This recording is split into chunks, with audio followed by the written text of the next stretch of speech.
Alors l'enjeu de la révolution numérique est exactement le même que l'enjeu de la révolution industrielle, c'est-à-dire créer de la richesse pour nos sociétés modernes au travers de deux choses, des gains de productivité substantiels et de nouveaux produits et services qui seront à valeur ajoutée pour nos entreprises et pour notre société. Simplement, ce qu'on constate aujourd'hui, c'est qu'avec le numérique, les gains de performance de productivité ne sont toujours pas au rendez-vous. C'est ce qu'on appelle le fameux paradoxe de Solow. Et aujourd'hui, l'enjeu majeur est justement d'arriver à créer de la valeur et de la richesse pour nos organisations publiques ou privées. Alors, la révolution numérique n'est pas une énième révolution industrielle. Pourquoi ? Eh bien, comme on le voit au travers des différents séminaires Capgemini Institut, le but est bien de montrer que la pensée, l'approche est différente. On va privilégier une approche analytique du monde industriel, les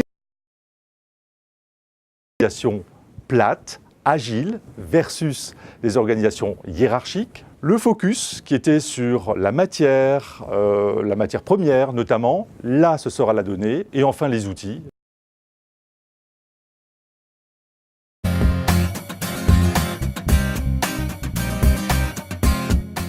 Les technologies sont-elles au centre de la révolution numérique? Oui et non. Non, parce qu'effectivement, on s'aperçoit que tous les cas d'entreprises, publiques ou privées, qui ont commencé par la technologie, n'ont pas créé de richesse, de gains de productivité ou de nouveaux services à valeur ajoutée.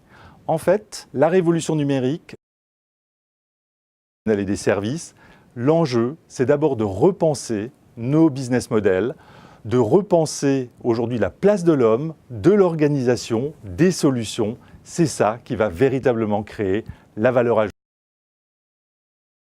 Nous expliquons au travers de toutes les méthodes, mais aussi de tous les outils potentiels, et qui aura pour but de rendre nos organisations plus performantes.